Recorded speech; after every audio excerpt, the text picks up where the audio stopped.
ராதிகா, தமிழகத்தையே அதிர்ச்சிக்குள்ளாக்கிய தூத்துக்குடி மாவட்டம் விளாத்திக்குளம் அருகே வேடநத்தம் கிராமத்தில் இரவில் வீட்டை விட்டு வெளியே சென்ற +2 மாணவி பாலியல் வன்கொடுமை செய்யப்பட்டு சடலமாக மீட்கப்பட்ட சம்பவத்தில் 9 நாட்களாக குற்றவாளி கைது செய்யப்படாத சூழ்நிலையில் இன்று மாணவியின் உடலில் இருந்த நகக்கீரல்களில் இருந்த சதை துணுக்குகளில் இருந்து DNA சோதனை செய்யப்பட்டு முக்கிய குற்றவாளி கைது செய்யப்பட்டிருக்கிறார்.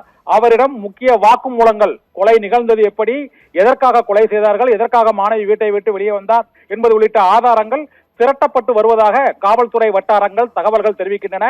இதனால் 9 நாட்களாக போராட்டம் நடத்தி வந்த தூத்துக்குடி மாணவி +2 மாணவி பாலியல் வன்கொடுமை வழக்கில் முக்கிய குற்றவாளியை காவல்துறை கைது செய்திருப்பதாக தகவல்கள் வெளியாகி இருக்கின்றன.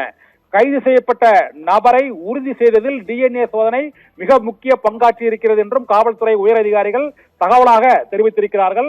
மாணவியின் உடலில் இருந்த நகைக்கீரல்களும் அந்த மாணவியின் நகத்தில் இருந்த அந்த சதை துணுக்குகளும் அந்த கைது செய்யப்பட்ட நபரின் உடலில் உள்ள தோல் துணுக்குகள் தான் என்பது DNA சோதனை மூலமாக உறுதி செய்யப்பட்டு அந்த கொலை செய்யப்பட்ட இடத்தில், கொலை சம்பவத்தில் தொடர்புடைய முக்கிய நபரை காவல்துறையினர் கைது செய்து விசாரணை நடத்தி வருகிறார்கள். 24 மணி நேரத்தில் நீதிமன்றத்தில் கைது செய்யப்பட்ட நபரை ஆஜர்படுத்த வேண்டும் என்றும், மிகவும் சென்சிட்டிவான இந்த வழக்கில் குற்றவாளியை உறுதி செய்யும் பணியில் அதற்கான ஆவணங்கள், மாதிரிகள், மருத்துவ சான்றுகளை, வாக்குமூலங்களை மற்றும் அவரை வீடியோ பதிவு வாக்குமூலங்களை தற்பொழுது காவல்துறையினர் திரட்டி வருவதாக தகவல் வெளியாகி இருக்கிறது.